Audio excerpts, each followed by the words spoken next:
तो देश की आर्थिक दशा और दिशा क्या है, ये कुछ ही देर में इसका खुलासा होने वाला है। लेकिन चर्चा के लिए मेरे साथ कुछ खास मेहमान जुड़े हुए हैं। मेरे साथ बीजेपी के सुधांशु मित्तल, स्टूडियो में मेरे साथ एसके सरकार अर्थशास्त्री हैं, मेरे साथ संजय के चड्डा सुप्रीम कोर्ट के वकील हैं। आजकल वकीलों का बड़ा जमाना है, हमारे वित्त मंत्री भी पिछले कुछ सालों में वकील ही रहे हैं, टैक्सेशन इंश्योरेंस के जानकार हैं।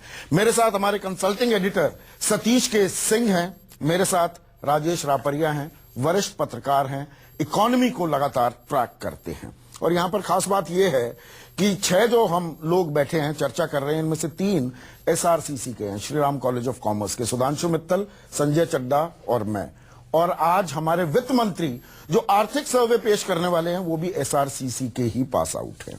सुधांशु मित्तल, मुझे ये बताइए, ये पहली दफा कांग्रेस ने अपना एक सर्वे निकाला है और वो बता रहे हैं देश की हालत खस्ता हाल है। दरअसल 77,000 नौकरियां महज 3 महीने में मिली हैं। आप इत्तेफाक रखेंगे उनके आर्थिक सर्वे से? कुछ इसी तरह का सर्वे अरुण जेटली, आपके मित्र अरुण जेटली भी पेश करने वाले हैं क्या आज?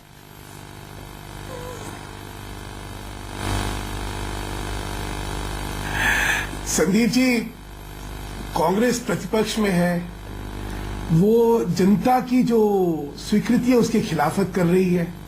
आपने देखा होगा एक के बाद एक सर्वे आए जिसमें कि ये डिमोनेटाइजेशन को इस देश ने स्वीकारा, उसकी सराहना करी, लेकिन कांग्रेस जो है उसकी खिलाफत कर रही है। तो स्वाभाविक तौर पर जब नकारात्मक राजनीति होती है तो और क्या अपेक्षा? आईएमएफ भी ये बता रहा है 1% घट जाएगी, सर्वे आएगा। आईएमएफ इंटरनेशनल मॉनेटरी फंड बता रहा है कि 7.6 की जगह 6.6% रह जाएगी हमारी जीडीपी की विकास दर।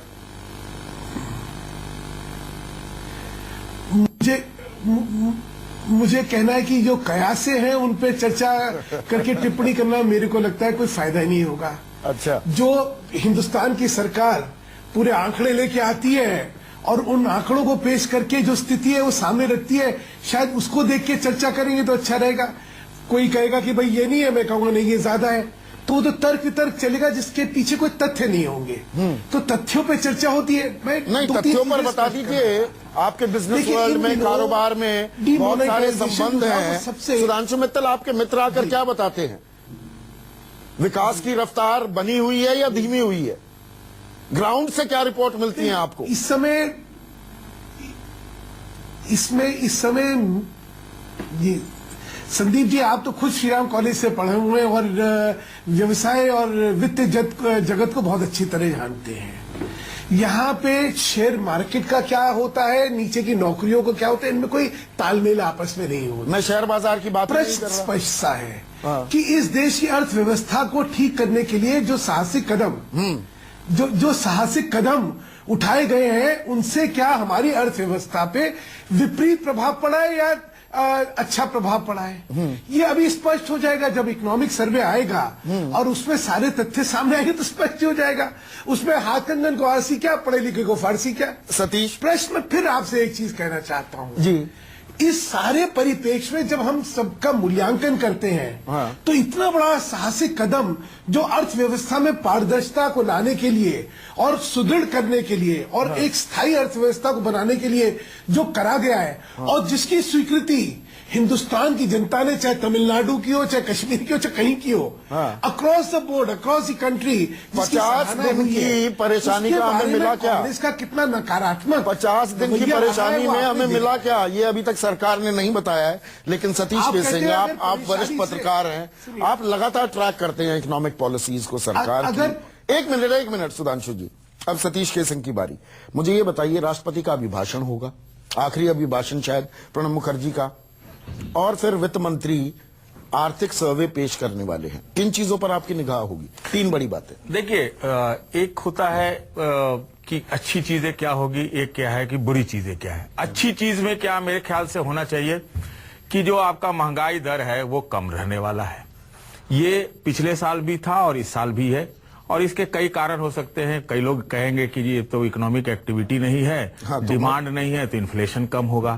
एक ये अच्छी चीज ये होगी। दूसरी चीज ये है कि मेरे ख्याल से अब तक जो है कि जितना आपका आमदनी होता है, इनकम होता है, और आप जितना खर्चा करते हैं, जिसको हम फिस्कल डेफिसिट कहते हैं, तो फिस्कल डेफिसिट अब तक तो है कंट्रोल में, लेकिन उम्मीद तो इस बार है कि सरकार खजाना लुटाएगी। आम आदमी का जो उम्मीद है वो आसमान पर है, कारोबारी की उम्मीद है, टैक्स पेयर्स की उम्मीद है कि सारे कर छोड़ दिए जाएंगे, कंसेशन मिलेंगे। दूसरी चीज ये होगी, तो ये इन्फ्लेशन कंट्रोल में, फिस्कल डेफिसिट कंट्रोल में, दो चीज अच्छी है।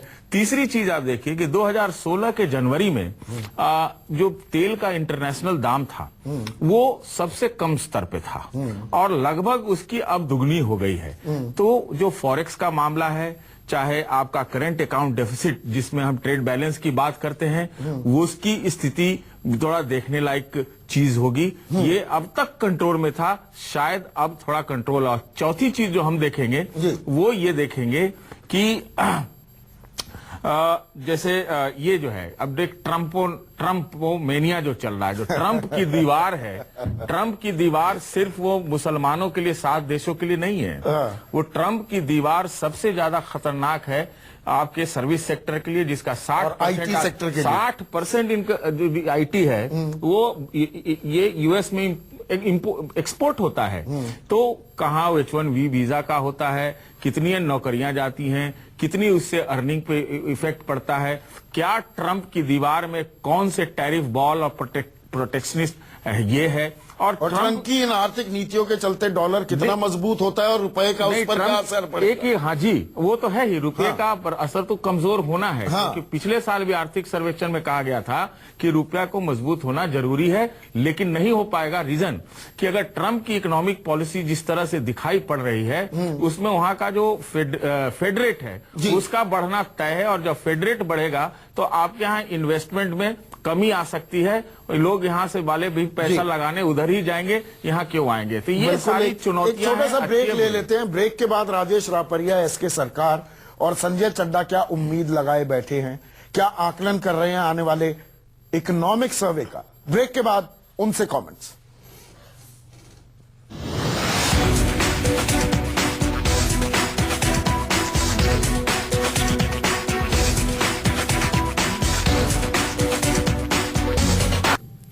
आप देख रहे हैं न्यूज 24 की खास पेशकश बजट पे। ये हमारी पेशकश है। आज से बजट सत्र शुरू होने वाला है। राष्ट्रपति अभिभाषण देंगे, उसके बाद वित्त मंत्री देश की आर्थिक दशा और दिशा बताएंगे, वो रिलीज करेंगे इकोनॉमिक सर्वे। इकोनॉमिक सर्वे में क्या कुछ हो सकता है, इसी पर हम चर्चा कर रहे हैं। सरकार साहब, 3 बड़ी बातें क्या हो सकती हैं इकोनॉमिक सर्वे में। इकोनॉमिक सर्वे में क्या हो सकती है, पहले तो आपको स्टेट ऑफ इकोनॉमी को देखना पड़ेगा कि कहां तक हम आज किस पैदान पे खड़े हैं और कहां हम आगे कहां तक आगे बढ़ सकते हैं। उस चीज को हमें देखना हमारे लिए बहुत जरूरी है।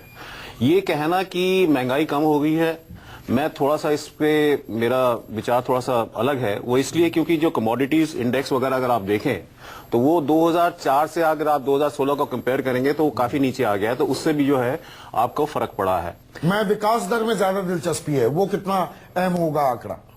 विकास दर में तो देखिए आरबीआई और आपके ये सेंट्रल स्टैटिस्टिकल ऑर्गेनाइजेशन ने जो फिगर्स दिए हैं वो 7.1 दिया है। उन्होंने कहा है कि सिर्फ 7.6 से घटकर 7.1। वो तो मान रहे हैं, IMF कह रहा है नहीं उससे भी कम, 6.6 होगा। 6.6 मेरे ख्याल से शायद 6.6 तो नहीं होगा, पर 6.8 के करीब मेरी उम्मीद जो है कि 6.8 के करीब होने की उम्मीद मुझे नजर आती है।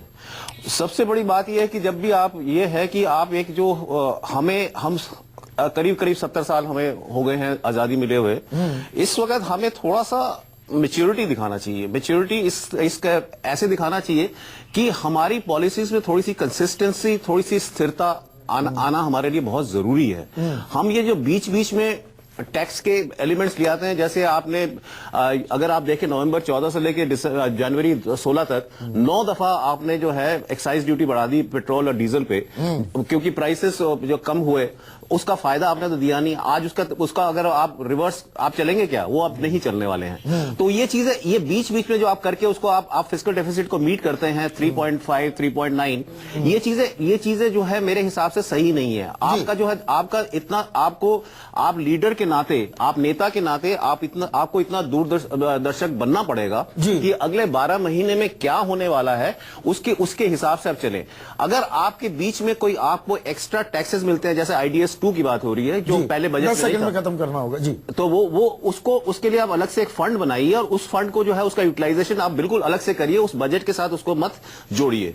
ये तो कंटिन्यूटी चाहिए और एक लॉन्ग टर्म विजन की बात कर रहे हैं सरकार साहब। हम मैच्योर नेशन हो गए हैं जी। एक छोटा सा ब्रेक और लेना होगा मुझे। अभय दुबे कांग्रेस के नेता मेरे साथ जुड़ चुके हैं, उनके पास भी लिए चलूंगा ब्रेक के बाद। सरकार आज अपनी आर्थिक नीतियों के हाईवे और रेलवे के साइन बोर्ड देश के सामने रखने जा रही है। अब से कुछ ही देर बाद राष्ट्रपति अपनी सरकार की इकोनॉमिक पॉलिसीज की दिशा बताएंगे, उनका अभिभाषण होने वाला है। मोटे तौर पर वो बताएंगे कि केंद्र सरकार अब विकास के कौन से मॉड्यूल पर काम करेगी। और इस बीच नोटबंदी के मामले को लेकर विपक्ष का मूड इस सत्र में भी ठंडा नहीं हुआ है। बजट सत्र में नोटबंदी को लेकर सरकार का विरोध जारी रहने के संकेत साफ मिल रहे हैं। आपके सामने 5 तस्वीरें मैं पेश कर रहा हूं। 11 बजे राष्ट्रपति का अभिभाषण है, 12 बजे वित्त मंत्री अरुण जेटली आर्थिक सर्वे, इकोनॉमिक सर्वे पेश करने वाले हैं। आप और मैं, हम सब इंतजार कर रहे हैं हमें कौन सी राहत मिलेगी, जेब को क्या मदद मिलेगी और विकास की क्या रफ्तार है, इस पर निगाहें हमारी टिकी रहेंगी। अभय दुबे मेरे साथ कांग्रेस के नेता जुड़ चुके हैं। अभय दुबे, कल आपके नेताओं ने एक और सर्वे तो जारी कर दिया, ना पिछले साल किया था ना उससे पिछले साल, इस साल याद आ गई अपना सर्वे जारी करने की। लेकिन जो वित्त मंत्री अरुण जेटली सर्वे पेश करेंगे, आपकी निगाहें किन 3 बड़ी बातों पर लगी होंगी?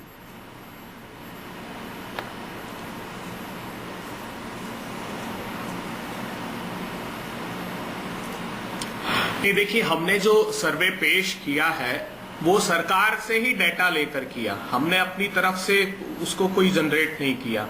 लेकिन जो सबसे बड़ी बात आपने प्रश्न खड़ा किया था कि IMF ने असेस किया है कि 7.6 से ग्रोथ रेट 6.6 होगी। एवरी परसेंटेज पॉइंट ड्रॉप का अर्थ होता है 1.5 लाख करोड़ रुपए, और centre for monitoring Indian economy तो उसको 6% बता रही है। मुझे बताइए, क्रेडिट ग्रोथ कई दशकों की सबसे कम है। इस डीमोनेटाइजेशन के बाद आपको जानकर आश्चर्य होगा कि मनरेगा की जॉब की डिमांड 60% बढ़ गई, क्योंकि सबसे बुरा प्रभाव पड़ा है अनऑर्गेनाइज सेक्टर पर। जो हमारा वर्क फोर्स है 46-47 करोड़ का, उसमें से सबसे बड़ा कंपोनेंट अनऑर्गेनाइज सेक्टर का है। इस सरकार के साथ जो सबसे बड़ी परेशानी है वो डिलीवरेबल्स की है। आपको ये बात को जानकर आश्चर्य होगा कि सबसे बड़ा जो डिमांड जनरेशन का सेक्टर है वो एग्रीकल्चर सेक्टर है। मैं जब डिपार्टमेंट वाइज असेस कर रहा था तो ये पाया, आप छोटा सा 10 सेकंड दीजिए। जैसे राष्ट्रीय कृषि विकास योजना 4,454 करोड़ रुपए का अलोकेशन हुआ और खर्च हुआ है सिर्फ 1,357 crore. National food security mission 1,498 crore, खर्च हुआ सिर्फ 542 करोड़। अगर आप असेस करेंगे तो 49% से भी कम जमीन पर खर्च हुआ है। सारे डिपार्टमेंट देख लीजिए आप। अगर डिजिटल इंडिया की बात करेंगे तो 2.5 लाख जीपी में आपको इंटरनेट कनेक्टिविटी देनी है। आपका जो 2.5 साल में सिर्फ 12,000 ग्राम पंचायतें, खुद का डिपार्टमेंट कह रहा है कि 100 साल का प्रोजेक्ट है क्या ये, जो ये परिस्थितियां बनी हुई है। आप सरफेस, आपने अभी नेशनल हाईवे की बात की, तो आप बहुत नकारात्मक तस्वीर पेश कर रहे हैं। नहीं, ये इतना लंबा भाषण नहीं देने दूंगा मैं आपको। आप बहुत नकारात्मक तस्वीर पेश कर रहे हैं। Sudhanshu Mittal, quick rebuttal 30 second का, मुझे और मेहमानों के पास जाना है जी। मुझे अभी आपने सुना कि भाई 60% नरेगा में जो है डिमांड बढ़ गई है नरेगा के लिए। ये आंकड़ा कहां से लाए मुझे नहीं पता, अगर ये बतला दे तो मैं शायद उस पर टिप्पणी कर दूं, क्योंकि पिछले 3 महीने 8 नवंबर में हुआ, आज हम बैठे 31 जनवरी को, अभी 60% डिमांड बढ़ गई। इस दौरान आपकी वेबसाइट मनरेगा की MIS को देखिए। मुझे लगता है कि हम, हाँ बता, अब आप देख लीजिए ना, मुझे मैंने देख के पूछा है कि उसमें कहां लिखा हुआ है कि 8 नवंबर से 31 जनवरी में 60% डिमांड बढ़ गई है। मुझे दिखा दीजिए। मुझे सिर्फ आपसे कहना है, देखिए क्या होता है राजनीति में, ब्राउनी पॉइंट स्कोर करने अरे के आज लिए पर डे हम की कुछ भी हाँ, बोल दें। अरे मित्तल अच्छा साहब नहीं एक बार देखिए हम लोग जो है पर डे यहाँ पर आ डिमांड रहे हैं, तो प्रधानमंत्री मोदी अब संसद की ओर आ रहे हैं। संसद में कुछ ही देर बाद बजट सत्र भी शुरू होने वाला है। संजय चड्ढा, आपकी निगाहें किस बात पर लगी होंगी इकोनॉमिक सर्वे को लेकर खास? मेरा मानना है कि 3 एस्पेक्ट, जैसे आप सबसे पूछ रहे हैं तो मैं भी 3 एस्पेक्ट, एक तो इंफ्रास्ट्रक्चर पे जो गवर्नमेंट के ड्रीम प्रोजेक्ट्स हैं कई सारे, जैसे कि make in India, startup India और ये तमाम, इन पे वो जो पूरा अपना कर्म जारी रखेंगे और उस पे पूरी ओर से नोटों की बौछार की जाएगी। एक तो ये है। दूसरा सोशल सेक्टर जो है, जहां तक सोशल सेक्टर है, मेरा मानना यह है कि आज के परिप्रेक्ष्य में सरकार सोशल सेक्टर पे जो स्पेंडिंग है उसमें कट करने का प्रयास बिल्कुल नहीं करेगी, क्योंकि पिछले 1 साल से खास तौर से, क्योंकि अब वैसे भी पूरा डिस्कोर्स गरीब बनाम अमीर हो गया है। पूरा गरीब अब बना। वो सूट बूट की सरकार का तंज ऐसा कसा बिल्कुल कि अब ठीक है। सरकार ये दिखाने पर आमादा है कि हम गरीबों की सरकार है, और Absolutely। होना भी चाहिए। और इससे पहले अंतिम कतार में खड़े आदमी, उसका विकास होना चाहिए। बस और संदीप जी, प्रधानमंत्री